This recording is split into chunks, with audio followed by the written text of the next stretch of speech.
আমন্ত্রণ দেশ বাংলায়, সঙ্গে আছি আমি আফরিন সুমনা। শুরুতেই জানিয়ে দিচ্ছি সংবাদ শিরোনাম। নাটোরে আশার আলো দেখাচ্ছে লিগ্যাল এইড কার্যক্রম। বিরোধ নিষ্পত্তির মাধ্যমে সহজেই সঠিক আইনি সেবা পেয়ে খুশি ভুক্তভোগীরা।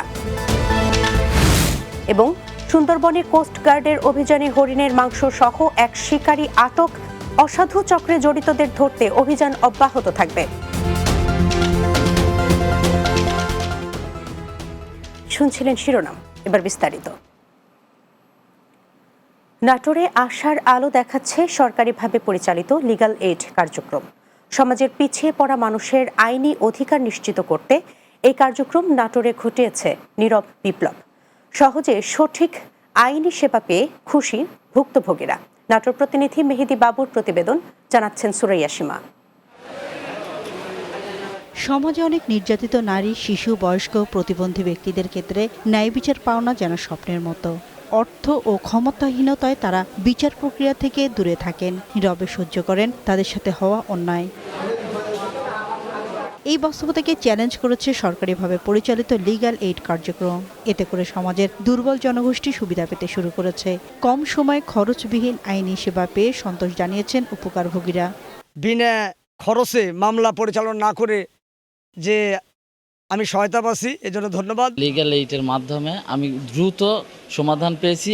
শুনানিতে আমাদের রায় পেয়ে গেছি, কোনো খরচ নাই, কোনো কিছু নাই।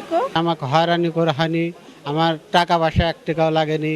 সংশ্লিষ্টরা বলছেন এটি শুধু একটি আইনি জয় নয়, জয় মানবাধিকারের। এত অল্প সময়ের মধ্যে যে আমার বাদীকে রিমিডি দিতে পারলাম, আমার বাদী শান্তিতে স্বস্তিতে উনি বাড়ি ফিরে গেলেন, এর চাইতে বড় প্রাপ্তি বা বড় পাওয়া আমার জন্য আর কিছু হতে পারে না। সমাজে আইনি সচেতনতা বাড়াতে লিগ্যাল এইড কার্যক্রম সবার কাছে পৌঁছে দিতে আরও বেশি প্রচার প্রয়োজন বলে মনে করেন লিগ্যাল এইড অফিসার। আদালতগুলোতে আমরা দেখি যে মামলার সংখ্যা রায় হওয়ার পরও কিন্তু বাড়ছে, কারণ আপিল করার সুযোগ আছে। তো সেক্ষেত্রে লিগ্যাল এইড অফিসার যখন আপোষ মীমাংসার মধ্যে একটা নিষ্পত্তি করে দিচ্ছে, সেটা কিন্তু এখানেই শেষ এবং খুব অল্প সময়ের মাধ্যমে দুই পক্ষের উপস্থিতিতেই আপোষ মীমাংসা করা হচ্ছে। মামলা ছাড়াই অভিযোগ নিষ্পত্তির এই কার্যক্রম আরও বেগবান হওয়ার প্রত্যাশা সেবাগ্রহীতাদের। Desk report, Bangla TV.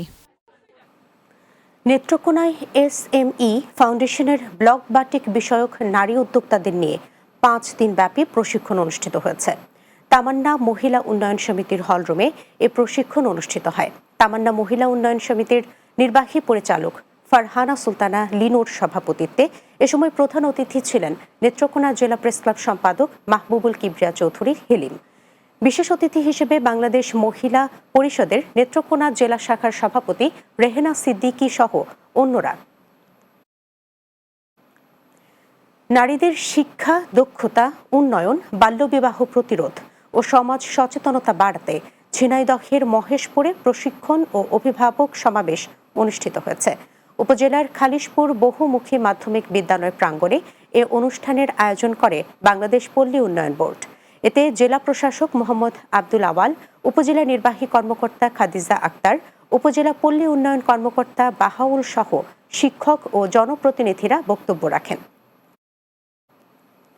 সুন্দরবনে অভিযান চালিয়ে 10.5 কেজি হরিণের মাংস ও 8টি পা সহ একজন হরিণ শিকারীকে আটক করেছে কোস্টগার্ড। শুক্রবার দুপুরে কোস্টগার্ড মিডিয়া কর্মকর্তা লেফটেন্যান্ট কমান্ডার সিয়ামুল হক এক সংবাদ বিজ্ঞপ্তির মাধ্যমে এ তথ্য জানান। তিনি বলেন, গোপন সংবাদের ভিত্তিতে বিশেষ অভিযান পরিচালনা করা হয়। অভিযানে 10.5 কেজির হরিণের মাংস ও 8টি পা সহ একজন হরিণ শিকারীকে আটক করা হয়। আটককৃত মোহাম্মদ হাসান উপজেলার চিলা ইউনিয়নের জয়মনি এলাকার নজরুল গাজীর ছেলে। নারায়ণগঞ্জের রূপগঞ্জে মুক্ত মনুষ্যত্ব সামাজিক সংগঠনের উদ্যোগে বৃক্ষরোপণ ও আলোচনা সভা অনুষ্ঠিত হয়েছে। পূর্বাচল উপশহরের 21 নম্বর সেক্টরের লালমাটি লেক পাড় এলাকায় এসব কর্মসূচি পালন করা হয়। এতে প্রধান অতিথি ছিলেন মুক্ত মনুষ্যত্ব সংগঠনের সভাপতি ও বাংলাদেশ রিপাবলিক পার্টির প্রধান উপদেষ্টা সেলিম প্রধান। সংগঠনের পরিচালক মোহাম্মদ রনি মিয়ার সভাপতিত্বে এ সময় রূপগঞ্জ উপজেলা স্বেচ্ছাসেবী ঐক্য পরিষদের সাধারণ সম্পাদক সোহেল রানা, সাংগঠনিক সম্পাদক ইফতেখার ভুইয়া রিদ্দিন সহ অন্যরা উপস্থিত ছিলেন। নোয়াখালীর বেগমগঞ্জে শিক্ষার্থীদের মাঝে বিনামূল্যে বিভিন্ন প্রজাতির গাছের চারা বিতরণ করা হয়েছে। একলাশপুর উচ্চ বিদ্যালয় প্রাঙ্গণে গাছের চারা বিতরণ করা হয়। শাহজালাল ইসলামী ব্যাংক চৌমুহনী ও বক্সিরহাট শাখার উদ্যোগে আয়োজিত অনুষ্ঠানে প্রধান অতিথি ছিলেন উপজেলা নির্বাহী কর্মকর্তা আরিফুর রহমান। ব্যাংকের চৌমুহনী শাখার ম্যানেজার এম এ হান্নান এর সভাপতিত্বে এতে বক্সিরহাট শাখার ম্যানেজার মাসুদুর রহমান, চৌমুহনী সাধারণ ব্যবসায়ী সমিতির সভাপতি হুমায়ুন কবির, একলাশপুর উচ্চ বিদ্যালয়ের প্রধান শিক্ষক সালেহ আহমেদ সহ অনেকে উপস্থিত ছিলেন। দেশ বাংলায় নিচ্ছি বিরতি। ফিরে আসার পর অন্যান্য সংবাদের সাথে আরও যা থাকছে।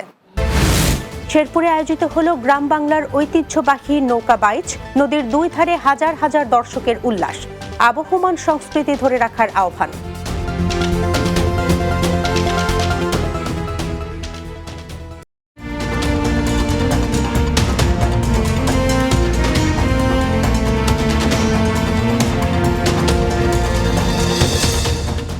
বিরতির পর দেশ বাংলায় স্বাগত আরও একবার।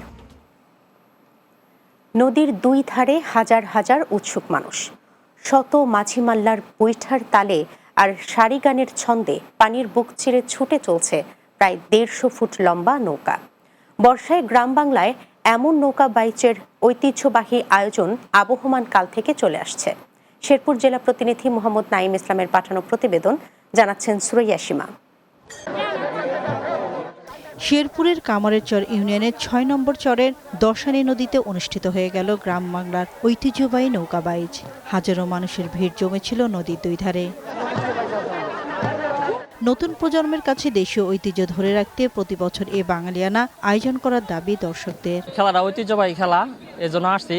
ছোট থেকে মহিলা ছেলে মেয়ে উভয় মিলে মিশে এই খেলা সবাই উপভোগ করে। খেলাটা খুবই ভালো লাগলো, আমার সবাই বন্ধু বান্ধব মিলে আসছিলাম। আমরা আশা করি যে এরপরে এই খেলাটি হবে বারবার। গ্রাম বাংলার ঐতিহ্যবাহী খেলা নৌকা বাইচ বাপ দাদার কাছ থেকে তালিম নিয়ে বৈঠা চালান প্রতিযোগীরা। নৌকা বাইচ খেলাটি মূলত গ্রাম বাংলার ঐতিহ্যবাহী খেলা। এই খেলাটি আমার দাদা, আমার বাবা এবং কি আমি নিজেও খেলতেছি। মানুষকে নির্মল আনন্দ দিতে হারিয়ে যেতে বসা নৌকা বাইচ আয়োজন করার কথা জানান আয়োজকরা। আমরা যুব সমাজ চেষ্টা করছি দর্শকের মনোরঞ্জন দেওয়ার জন্য নৌকাবাজ প্রতিযোগিতা আয়োজন করেছি। যদি দর্শকের সাড়া থাকে আমরা প্রতি বছর এই নৌকাবাজ আয়োজন করব। 3 দিন ব্যাপী ঐতিহ্যবাহী নৌকা বাইচে শেরপুর জেলা সহ জামালপুর ও ময়মনসিংহের মোট 8টি দল অংশগ্রহণ করে। Desk report, Bangla TV. Lakshmipur পৌর বাজার স্বর্ণ ব্যবসায়ী কমিটির প্রতিষ্ঠা বার্ষিকী ও সাধারণ সভা অনুষ্ঠিত হয়েছে। এ সময় 3 ব্যবসায়ীর প্রতিনিধির হাতে মরণোত্তর ক্রেস্ট প্রদান করা হয়। শুক্রবার শহরের একটি চাইনিজ রেস্টুরেন্টে এই আয়োজন করা হয়। কমিটির সভাপতি অপূর্বলাল রায়ের সভাপতিত্বে অনুষ্ঠানের উদ্বোধন করেন উপদেষ্টা দিলীপ কুমার সাহা। এতে প্রধান অতিথি ছিলেন জেলা বাজুসের সভাপতি সমীর কর্মকার। বিশেষ অতিথি ছিলেন বাজুসের সাধারণ সম্পাদক শ্রী পরেশ কর্মকার, সাবেক সভাপতি হরিহর পাল। চাঁদপুরে অনুষ্ঠিত হল জীবিকা প্রকল্প 3 এর সমাপনী অনুষ্ঠান ও মডেল স্কেল আপ প্রস্তাবনা। শুক্রবার চাঁদপুরের বাবুরহাটে ড্যাফোডিল ইন্টারন্যাশনাল স্কুল ইউনুস খান অডিটোরিয়ামে এই আয়োজন হয়।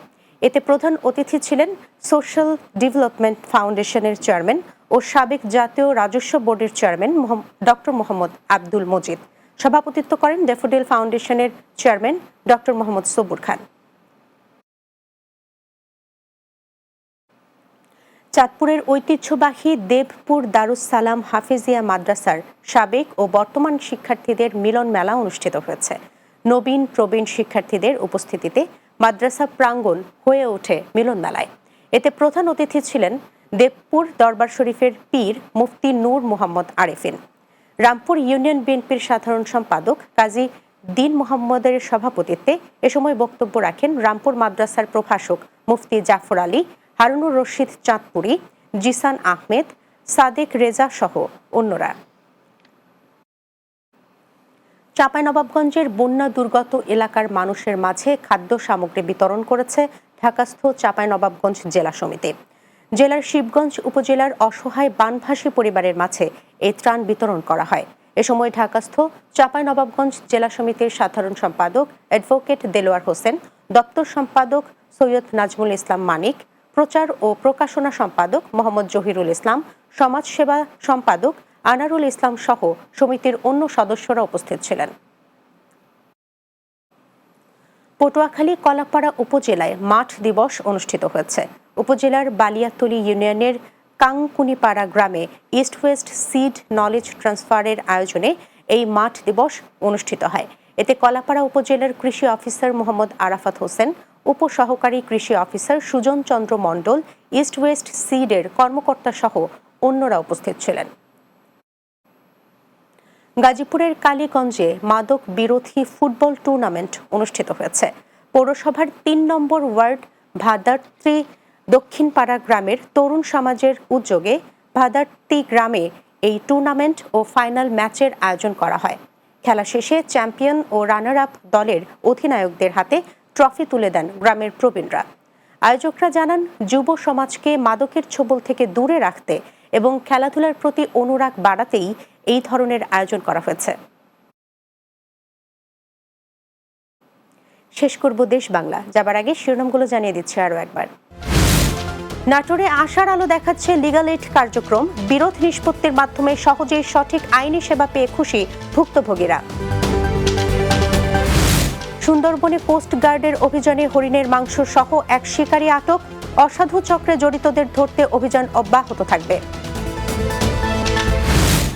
এবং শেরপুরে আয়োজিত হলো গ্রাম বাংলার ঐতিহ্যবাহী নৌকা বাইচ।